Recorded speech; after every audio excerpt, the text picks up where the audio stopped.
አመሰግናለሁ ዮሐንስ። ጤና ይስጥልኝ አድማጮች። ርዕሶቹን በማስቀደም የዕለቱን የዓለም ዋና ዜና እነሆ። ከሁመራ ዞን የተፈናቀሉ ሰዎች ደህንነታቸው ተጠብቆ በክብር መረጃ ኖሯቸውና በፈቃደኝነት ወደ ቀያቸው መመለስ መጀመር አለበት የሚል አቋም አሜሪካ እንዳላት በኢትዮጵያ የዩናይትድ ስቴትስ አምባሳደር ኤርቪን ማሲንጋ ተናገሩ። አምባሳደሩ ዩናይትድ ስቴትስን ጨምሮ ዓለም አቀፉ ማህበረሰብ ተፈናቃዮቹ ወደ ትውልድ ቀያቸው እንዲመለሱ ለማገዝና ለማመቻቸት ዝግጁ እንደሆነ ተናግረዋል። በዩጋንዳ ትናንት ሐሙስ በተደረገውና ዛሬ ውጤቱ ይፋ ይደረጋል ተብሎ በሚጠበቀው ፕሬዝዳንታዊ ምርጫ በተቀሰቀሰ ተቃውሞ በትንሹ 10 ሰዎች መገደላቸውን ተቃዋሚዎች አስታወቁም። የዩጋንዳ ዋነኛው ተቀናቃኝ ፓርቲ እጩ የነበሩት ቦቢ ዋይኔም በቁም እስር ላይ ይገኛሉ።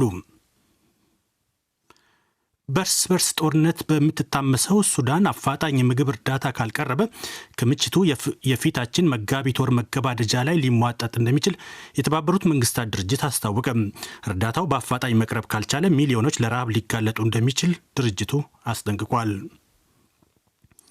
አዲሱ የጋዛ የሽግግር አስተዳደር ስራ የሚቆጣጠር ዓለም አቀፍ ተቆጣጣሪ ቦርድ ማቋቋማቸውን የአሜሪካው ፕሬዝዳንት ዶናልድ ትራምፕ አስታወቁም። እስራኤል በጋዛ ሰርጥ ባደረሰችው የአየር ጥቃት ሁነኛ የሐማስ የጦር ባለስልጣን ተገድለዋል። በኢትዮጵያ የፊልምና የመዝናኛ ዘርፍ አርቲስት ነጻነት ወርቅነህ ከዚህ ዓለም በሞት ተለየም። አርቲስቱ ይሰራበት የነበረው ኢቢኤስ ቴሌቪዥን ጣቢያ ዛሬ እንዳስታወቀው ነጻነት ወርቅነህ ባደረበት ሕመም ምክንያት በድንገት ሕይወቱ አልፏል። ዜናውን በዝርዝር ከሁመራ ዞን የተፈናቀሉ ሰዎች ደህንነታቸው ተጠብቆ በክብር መረጃ ኖሯቸውና በፈቃደኝነት ወደ ቀያቸው መመለስ መጀመር አለበት የሚል አቋም አሜሪካ እንዳላት በኢትዮጵያ የዩናይትድ ስቴትስ አምባሳደር ኤርቪን ማሲንጋ ተናገሩ። አምባሳደሩ ዩናይትድ ስቴትስን ጨምሮ ዓለም አቀፉ ማህበረሰብ ተፈናቃዮቹ ወደ ትውልድ ቀያቸው እንዲመለሱ ለማገዝና ለማመቻቸት ዝግጁ እንደሆነ ተናግረዋል። አምባሳደሩ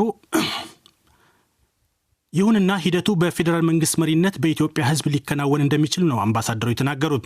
አምባሳደር ኤርቪን ማሲንጋ ክልላዊ ባለስልጣናት በተለይም በሌተናንት ጀነራል ታደሰ ወረደ የሚመራው የትግራይ ጊዜያዊ አስተዳደር የሚጫወቱት ሚና እንደሚኖር ግን ተናግረዋል። The international community of which the United States is a big part stands ready to help and facilitate, but at the end of the day this is going to be led by the Ethiopian people. And of course, with the leadership of the Ethiopian government at the federal level, but of course, regional officials and authorities have their role to play as well. ተፈናቃዮቹ ደህንነታቸው ተጠብቆ በክብር መረጃ ኖሯቸውና በፈቃደኝነት የሚያስችል እቅድ ተግባራዊ ለማድረግ ከትግራይ ጊዜያዊ አስተዳደርና ፕሬዚዳንቱ ጀነራል ታደሰ ወረደ ጋር ለመስራት የሁመራ ዞን ባለስልጣናት ፍላጎትና ፈቃደኝነት እንዳላቸው መስማታቸውን አምባሳደር ማሲንጋ ገልጸዋል።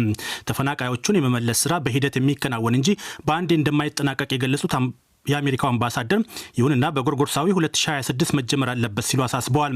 ህወሓት ግን አምባሳደር ኤርቪን ማሲንጋ የሰጡትን መግለጫ አሳሳቢ ብሎታል። ፓርቲው አምባሳደሩ መልእክት የተላለፈበት ድምጸትና ይዘት ግጭት የማቆም ስምምነት ፈራሚዎቹ ልዩነት ከማጥበብ ይልቅ የሚያሰፋ እንደሆነ ተችቷል። በኢትዮጵያ የአሜሪካ አምባሳደር ኤርቪን ማሲንጋ ትናንት ሐሙስ ወደ ሁመራ ያቀኑት ከቀድሞ የትግራይ ጊዜያዊ አስተዳደር ፕሬዚዳንትና የአሁኑ የጠቅላይ ሚኒስትር አብይ አህመድ አማካሪ ጌታቸው ረዳ ጋር ነበር። በሁመራ ቆይታቸው የዞኑ አስተዳዳሪ እሸቴ ደምለውን ጨምሮ የተለያዩ ኃላፊዎችን አነጋግረዋል። በዩጋንዳ ትናንት ሐሙስ በተደረገውና ዛሬ ውጤቱ ይፋ ይደረጋል ተብሎ በሚጠበቀው ፕሬዝዳንታዊ ምርጫ በተቀሰቀሰ ተቃውሞ በትንሹ 10 ሰዎች መገደላቸውን ተቃዋሚዎች አስታወቁም። የዩጋንዳ ዋነኛው ተቀናቃኝ ፓርቲ እጩ የነበሩት ቦቢ ዋይኔም በቁም እስር ላይ ይገኛሉ። የጸጥታ ኃይሎች ግድያውን የፈጸሙት በዩጋንዳ ማዕከላዊ ክፍል በምትገኘውና የተቃዋሚ ፓርቲ ጠንካራ ድጋፍ አላት በተባለላት ቡታምባላ ከተማ እንደሆነ ነው የተነገረው። በምርጫው የቅድመ አጠቃላይ ውጤት 75.4 በመቶ በማግኘት አዛውንቱ ፕሬዚዳንት ዩዌሪ ሙሴቬኒ በመምራት ላይ እንደሚገኙ የሀገሪቱ የምርጫ ኮሚሽን አስታውቋል። ከአጠቃላይ መራጩ ሕዝብ 60 በመቶ ድምፅ ቆጠራ መከናወኑን ያመለከተው ኮሚሽኑ የፕሬዚዳንቱ ተቀናቃኝ ቦብ ዋይኔ በ20.7 በመቶ ይከተላሉ። አጠቃላይ የድምፅ ቆጠራ ውጤት ነገ ቅዳሜ ማምሻውን ይፋ እንደሚደረግ የፈረንሳይ ዜና አገልግሎት ዘገባ ያመለክታል።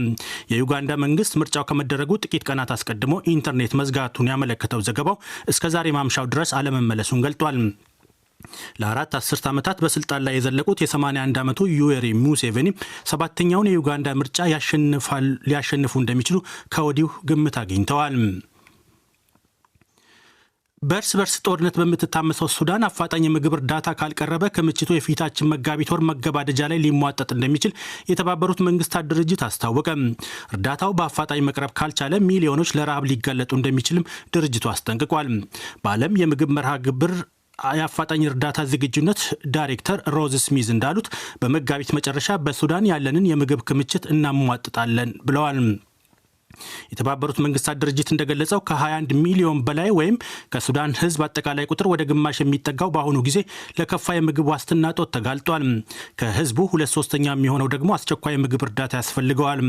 3 ዓመታት ገደማ ያስቆጠረው የሱዳን የእርስ በርስ ጦርነት የተኩስ አቁም እንዲደረስ በአሜሪካ፣ ግብፅ፣ ሳውዲ አረቢያና የተባበሩት አረብ ኤሚሬቶች ሲደረጉ የነበሩ ጥረቶች አልሰመሩም። ባለፈው ረቡዕ የተባበሩት መንግስታት ድርጅትና የአውሮፓ ህብረትን የጨመረው የአሸማጋይ ቡድን ካይሮ ውስጥ ከተሰበሰበ በኋላ ተስፋ ሰጪ ሁኔታዎች መታየታቸውን የፈረንሳይ ዜና አገልግሎት ዘግበዋል።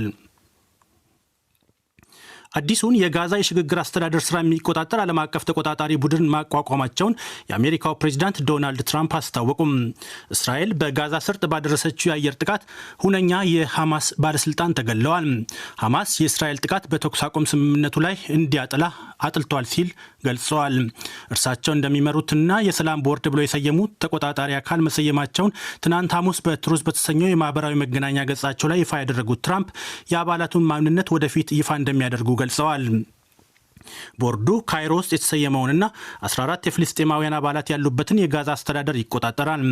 የትራምፕ የሰላም ቦርድ የቀድሞው የተባበሩት መንግስታት ድርጅት የመካከለኛው ምስራቅና የቡልጋሪያ ልዩ ልዑክ ኒኮላይ ሚላድኖቪቭ እንደሚያካትት የእስራኤል የመረጃ ምንጮች ገልጸዋል። ይህ በእንዲህ እንዳለ እስራኤል ትናንት ሐሙስ ጋዛ ሰርጥ ውስጥ ባደረሰችው የአየር ጥቃት የሐማስ ሁነኛ ወታደራዊ ሰው ገድላለች። የፍልስጤማውያኑ ታጣቂ ቡድን ሐማስ እንዳለው በጥቃቱ ከጦር አዛዡ በተጨማሪ ሌሎች 5 ሰዎችም ተገድለዋል። ጥቃቱን ተከትሎ ሐማስ ባወጣው መግለጫ እስራኤል የተኩስ አቁም ስምምነቱን እየጣሰች ነው ሲል ከሷል።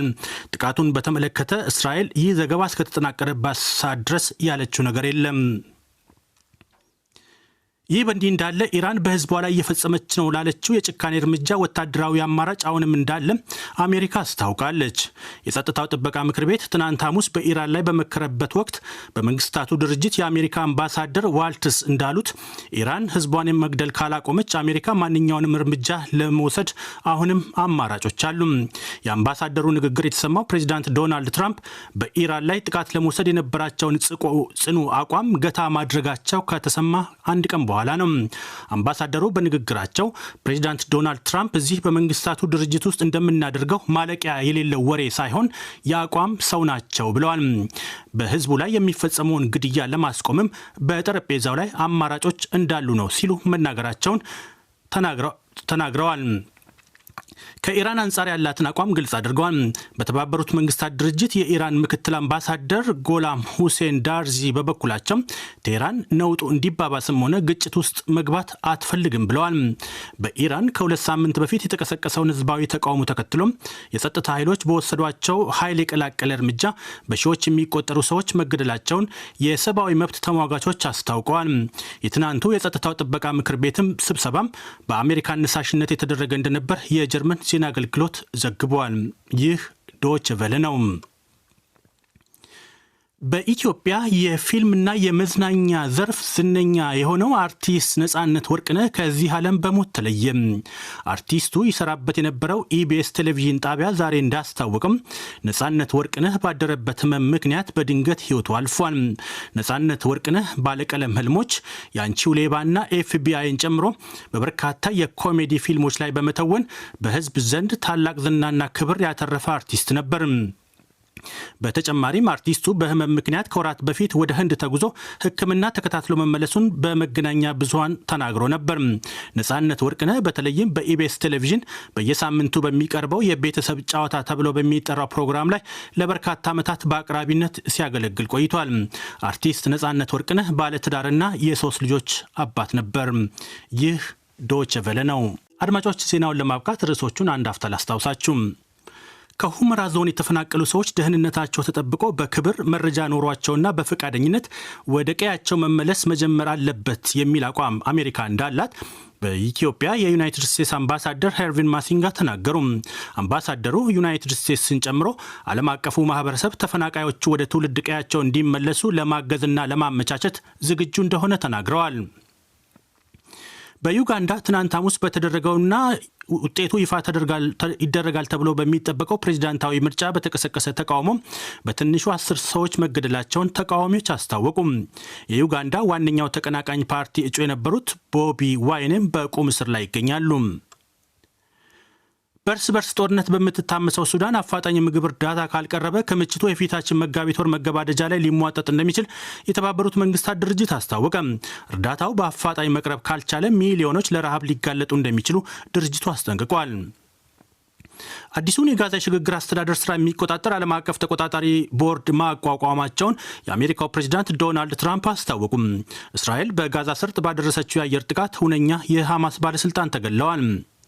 በኢትዮጵያ የፊልምና የመዝናኛ ዘርፍ ዝነኛ አርቲስት የነበረው ነጻነት ወርቅነህ ከዚህ ዓለም በሞት ተለየም።